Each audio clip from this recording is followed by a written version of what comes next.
nosso estudo da vida de Elias, deixamos este personagem no último estudo, tendo separado, segundo a orientação de Deus, Eliseu para seu discípulo, servo, discípulo, aquele que deveria ser treinado para substituí-lo no trabalho profético, como Deus lhe deu a indicação.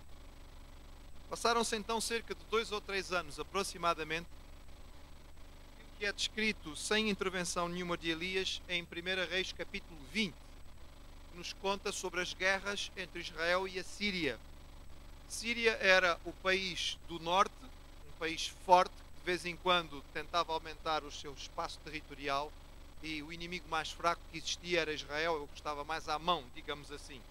Mas os sírios desprezaram o Deus de Israel, até porque não era o Deus que estava sendo adorado naquele tempo pelos israelitas, que tinham-se voltado para Baal. E por causa disso o Senhor dá a vitória a Israel e ao rei Acabe. Acabe era um mau rei, não era um rei fiel ao Senhor. Mas porque os sírios desprezam o Deus de Israel, o Senhor, para honrar o seu nome, dá a vitória a Israel. Porque a compreensão que havia naquele tempo era de que quando um povo vencia, mostrava que o seu Deus era superior. Então, na primeira vez, os sírios desprezaram o Deus de Israel, Deus deu a vitória. Então os sírios fizeram a seguinte interpretação: eles ganharam porque a batalha foi na montanha, vamos lutar contra eles no vale, que o Deus deles é Deus de montanha, no vale vai perder. Então Deus disse e mandou dizer a Acabe: olha, assim como eles disseram que eu sou Deus só da montanha e não sou do vale, vocês vão ganhar outra vez. Não é porque vocês sejam bons, mas eu vou ganhar porque o meu nome precisa ser reivindicado e para que eles saibam que eu sou Deus na montanha e no vale. Então eles ganham novamente. E a oportunidade é preciosa, porque Israel tem a possibilidade de derrotar completamente este inimigo. Mas Acabe é Acabe. Pronto. E em vez de aproveitar a oportunidade, ele faz uma aliança com o rei da Síria. Recupera cidades e territórios, mas não cumpre aquilo que tinha sido a orientação do Senhor. E por causa disso ele também vai ser castigado. Durante este período, além destas guerras de Israel contra a Síria, nós verificamos que Acabe volta atrás naquilo que tinha sido decidido pelo povo no Monte Carmelo. Os irmãos lembram-se? Vitória no Monte Carmelo, o povo prostrou-se e disse: só Jeová é Deus, portanto vamos voltar a adorar o Deus de Israel. E parecia que era o início de uma renovação espiritual, mas logo a seguir Acabe volta atrás, sempre por influência de Jezabel, esta rainha má, não é? Que é a protagonista número 1 e passa a ser, digamos, o paradigma da rainha má. Jezabel, que domina completamente Acabe, tenta destruir Elias, Elias foge e com isto ela restabelece o culto a Baal, com novos profetas certamente, e o culto pagão novamente floresce e a maldade novamente se estabelece com todas as suas raízes. E é neste tempo que Elias esteve fora, em que ele vai buscar Eliseu, começa o treinamento do seu servo e nós temos Eliseu e Elias fora do cenário, até que acontece o que encontramos em 1 Reis capítulo 21. Então vamos ler o capítulo 21 para nós vermos o que acontece. Diz assim: e sucedeu depois destas coisas que, tendo Nabote, o jezreelita, uma vinha que em Jezreel estava junto ao palácio de Acabe, rei de Samaria, Acabe falou a Nabote dizendo: dá-me a tua vinha para que me sirva de horta, pois está vizinha ao pé da minha casa, e te darei por ela outra vinha melhor do que ela, ou se te parece bem aos teus olhos, dar-te-ei a sua valia em dinheiro. Porém Nabote disse a Acabe: guarde-me o Senhor de que eu te dê a herança dos meus pais. Então Acabe veio desgostoso e indignado à sua casa por causa da palavra de Nabote, o jezreelita, que lhe falara dizendo: não te darei a herança de meus pais. E deitou-se na sua cama e voltou o rosto e não comeu pão. Porém, vindo a ele Jezabel, sua mulher, lhe disse: que há que está tão desgostoso o teu espírito e não comes pão? E ele lhe disse: porque falei a Nabote, o jezreelita, e ele disse: dá-me a tua vinha por dinheiro, ou se te apraz te darei outra vinha em seu lugar. Porém ele disse: não te darei a minha vinha. Então Jezabel, sua mulher, disse: governas tu agora o reino de Israel? Levanta-te, come pão, alegre-se o teu coração, eu te darei a vinha de Nabote, o jezreelita. Os irmãos mantenham o texto aberto, já vamos continuar. Portanto, vamos lá entender. Acabe recuperou parte do território de Israel, cidades, zonas importantes, e com isto ele tem dinheiro, mais dinheiro ainda, mais riqueza, ele quer aplicar de alguma maneira. E na época de Acabe, os tempos antigos, até de não muito tempo atrás, digamos, terra era dinheiro, e dinheiro era essencialmente terra. Portanto, ele quer aumentar. E ele olha para aquela vinha, não é? Ele olha para a vinha, para aquele pomar tão bonito, não é? Que não era do irmão Cabral, era do Nabote. E olhou aquilo e tudo e viu e disse: epá, esta terra dá-me mesmo jeito. Mesmo aqui ao pé da minha, não é? Eu simplesmente vou ampliar o meu quintal, digamos assim, e esta terra calha-me mesmo bem. Então ele vai ter com Nabote e faz-lhe uma proposta. É interessante, que sabemos que ele é um homem violento, poderia ter-se apossado simplesmente do local, mas nós percebemos ao longo da história que Nabote era um homem de alguma influência. Era provavelmente um nobre da terra. E, portanto, ele não podia também simplesmente alienar completamente os nobres. Ele tinha que ter algum respeito para com eles. Então ele faz-lhe uma proposta. Olha, dou-te uma outra vinha noutro sítio qualquer, ou então pago-te o preço justo. E a resposta de Nabote, segundo os irmãos podem perceber, pelo texto que lemos, é uma resposta indignada. Ora, vamos lá. Se eu chegasse agora ao irmão Cabral e lhe dissesse: quero comprar a sua quinta, a sua terra, ofereço-lhe, quanto é que você quer por ela? Não era necessariamente uma palavra ofensiva. Ele se calhar até ficava contente, dependendo da oferta que fosse feita, não era? A questão não é esta. Então porquê que Nabote reage tão mal? Então vamos entender, irmãos. O povo de Israel entendia que a terra que lhes tinha sido dada pertencia ao Senhor. E tinha-lhes sido dada por herança de Deus. E eles não podiam, segundo a lei, passar esta terra a qualquer outra pessoa. Vamos recordar. O povo entra em Israel novamente, não é? Entra na Palestina, vindo do Egito. E quando entra, Deus faz um sorteio. Os irmãos lembram-se? E a terra é dividida entre as tribos e dentro do território da tribo, entre os clãs, as famílias, para que cada família tenha o seu bocado de terra. Ou seja, a terra tinha sido dada pelo próprio Deus. Então vamos agora pensar isto de outra maneira. Não é uma proposta simplesmente por uma compra de terra, é o presente mais precioso que você recebeu. Imagine que, não é, alguém muito querido de si dá-lhe uma prenda muito especial, com todo o carinho, sei lá, uma joia, um casaco, um quadro na sua casa. E alguém chega e olha e diz: gostei imenso deste quadro, quanto é que quer por ele? Vamos, espera aí. Este quadro foi-me dado pelo meu avô. Foi a minha querida avó, não é? E em Portugal sempre diríamos: Deus a tenha. É que me fez este quadro, é que me deu este quadro. Não posso vendê-lo por preço nenhum. Não interessa se você tem muito dinheiro. Isto aqui é o valor sentimental. Isto tem a ver com a minha ligação à pessoa que me deu. O povo entendia que a terra tinha sido dada por Deus. Ele não podia vender a terra a ninguém. Até porque a lei dizia, lá em Levítico, também a terra não se venderá em perpetuidade, porque a terra é minha, pois vós sois estrangeiros e peregrinos comigo. Esta era a lei que estava sendo estabelecida e, portanto, havia regras muito claras. Se Acabe tivesse alugado a vinha, Nabote alugava, sem problema nenhum. Se ele tivesse dito: eu quero o produto da vinha, eu compro-te o produto do pomar, também não havia problema. Mas tirar aquela terra da família de Nabote era algo que ele não podia aceitar. O que significa, irmãos, e eu quero que os irmãos prestem atenção nisto, porque isto confirma algo que é dito lá atrás e a gente já estudou. Nabote provavelmente era um dos 7.000 que não tinha dobrado o seu joelho a Baal. Porque apesar de Baal ser o Deus cultuado agora da terra, ele ainda segue as leis que foram dadas pelo Senhor a Moisés. Os irmãos estão a ver? Quando Elias pensou que estava sozinho e que não tinha mais ninguém, afinal havia mais gente que ainda era fiel. E Nabote é um dos fiéis. Ele diz: não posso, eu cumpro a lei diz que eu não posso vender a terra, não vou-te vender a terra por dinheiro nenhum. E o Acabe então reage como homem que é, como estadista que é, volta para casa e diz: pronto, não é possível fazer o negócio.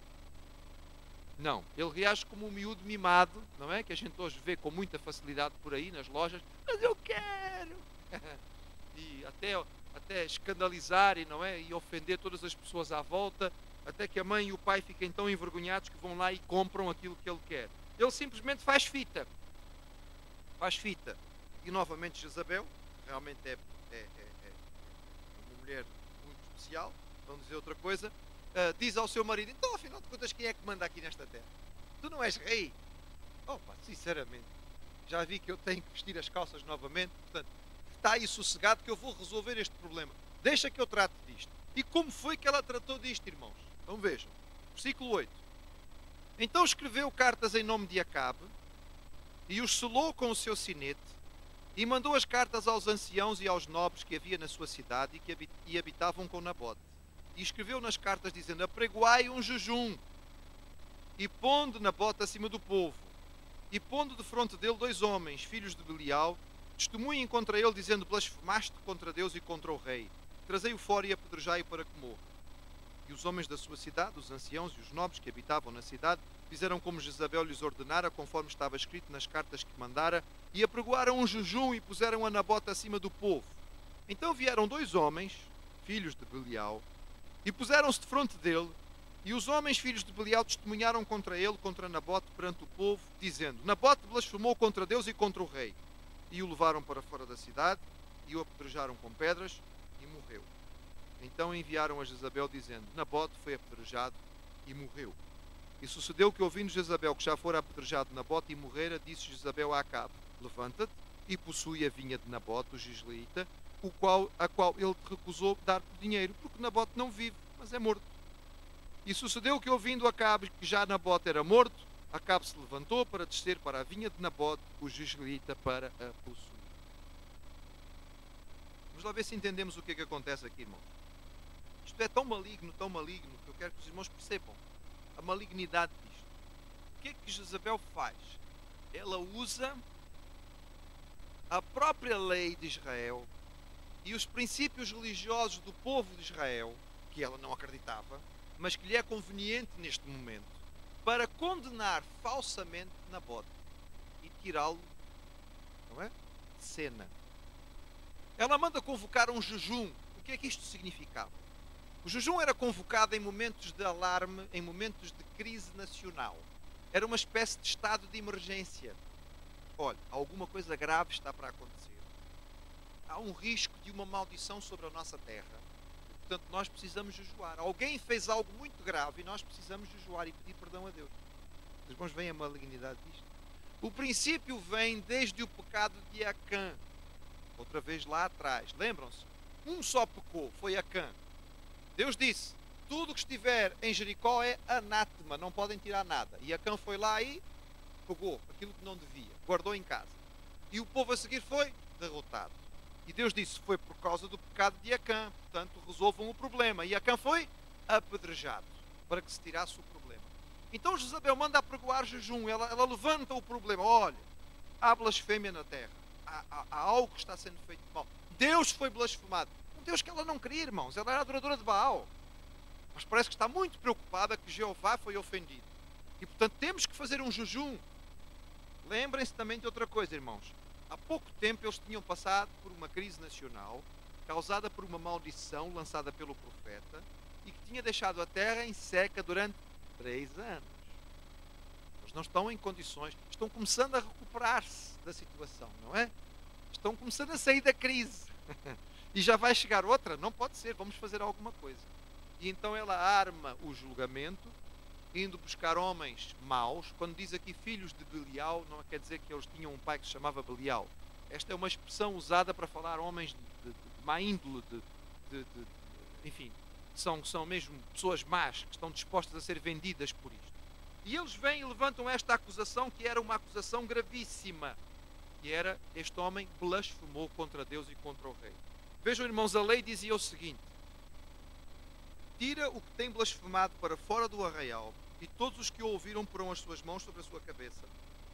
Então toda a congregação o apedrejará, e os filhos de Israel falarás, dizendo: qualquer que amaldiçoar o seu Deus levará sobre si o seu pecado, e aquele que blasfemar o nome do Senhor certamente morrerá, e toda a congregação certamente o apedrejará. Assim o estrangeiro como o natural, blasfemando o nome do Senhor, será morto. Os irmãos percebem como isto é maligno? Esta mulher não somente faz uma coisa totalmente injusta, mas ela usa a lei de Deus para os seus próprios interesses. É por isso que Jezabel passa a ser o paradigma, o exemplo, não é? O modelo de alguém que usa a Bíblia de forma distorcida. Os irmãos vão ouvir isto lá no Apocalipse, quando são mandadas cartas às igrejas, não é? A certa altura diz: eu tenho contra ti que toleras Jezabel. Provavelmente não era uma mulher chamada Jezabel que estava naquela igreja. Era alguém que no espírito de Jezabel, ou seja, pegava na Bíblia, torcia a Bíblia e fazia o ensino que lhe fosse propício. Eu diria aos irmãos que nós estamos numa era que há muita Jezabel por aí. Tanto feminino quanto masculino. Há muitas Jezabéis por aí. Portanto, nós precisamos estar preparados para olhar a palavra e responder de acordo com aquilo que a palavra nos ensina, com segurança e firmeza, não nos deixarmos levar por ventos de doutrina. Isto é um risco muito grande. Foi o que Jezabel fez nesta situação. E a pergunta é, e diante disto tudo, será que o Senhor viu o que aconteceu? Nabote era justo. Ele é eliminado. E possivelmente o texto não especifica, irmãos, mas é provável que a sua família tenha sido tirada da jogada também, porque logo a seguir Acabe se sente no direito de ir lá tomar conta da terra. Só Nabote tivesse sido morto, os filhos herdavam. Mas provavelmente já não há filhos também aqui nesta situação. E portanto, ou não havia ou foram eliminados. E Acabe, feliz da vida, como uma criança que fez birra, vai buscar o seu brinquedo. Mas vejam o que acontece a seguir. Verso 17.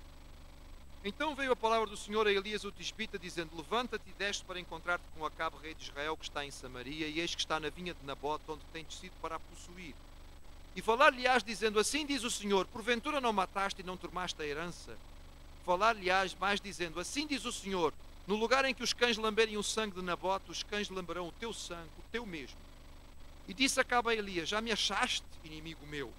E ele disse: achei-te, porquanto já te vendeste para fazer o que é mau aos olhos do Senhor.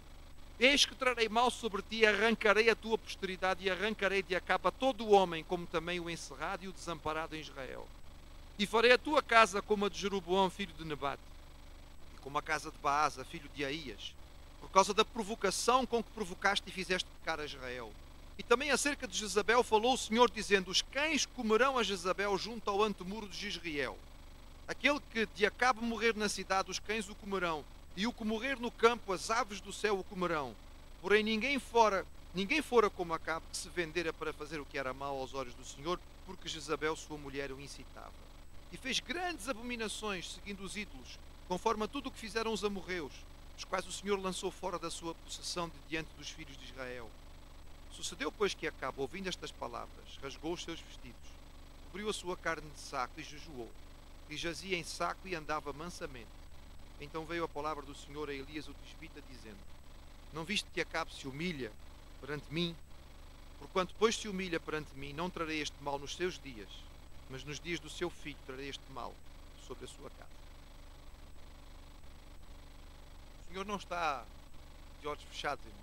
Ele vê e intervém. Nós podemos dizer: bem, mas podia ter intervido antes, não era? Para evitar que Nabote morresse.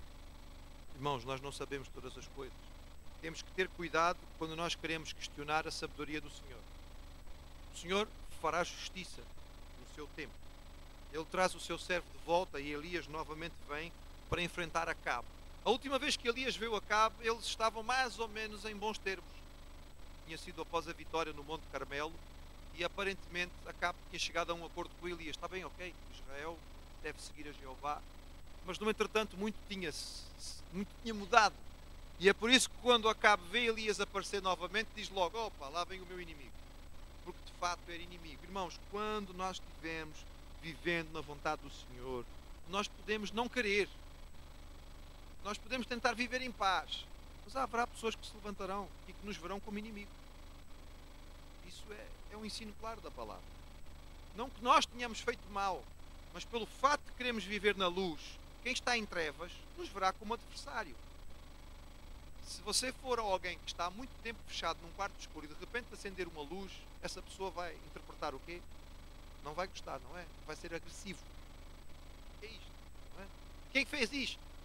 Você está fazendo um bem àquela pessoa, mas ela não vai gostar porque ela está em trevas e a luz incomoda. E era o caso de Elias aqui. A profecia de Elias é muito clara e específica. Eu quero que os irmãos vejam que Elias é um profeta do Senhor. Ele não faz profecias vagas. como os profetas pagãos. Ele especifica exatamente o que vai acontecer. E na continuidade da leitura do texto, irmãos, é exatamente o que ele diz que acontece. Acabe vai morrer dentro de pouco tempo, numa batalha. E quando o carro onde o seu sangue foi derramado for lavado, naquele sítio os cães vão vir lamber, não é? E beber o sangue de Acabe, exatamente como o profeta previu. E Jezabel será morta, ela vai ser lançada do alto da muralha, quando Jeú vier ocupar o lugar do trono e usurpar e dar o golpe de Estado. E ela vai cair e vai se espatifar. E Jeú vai entrar para fazer um banquete. E lá nas tantas, quando ele já comeu e bebeu muito tempo, ele vai dizer assim: epá, olha, lembrem-se da tal da Jezabel, porque afinal de contas ela é filha de um rei, vão lá enterrá-la. Mas quando chegam para enterrar, diz o texto que só sobraram os ossinhos. Os cães tinham comido tudo. A profecia cumpre-se de forma completa.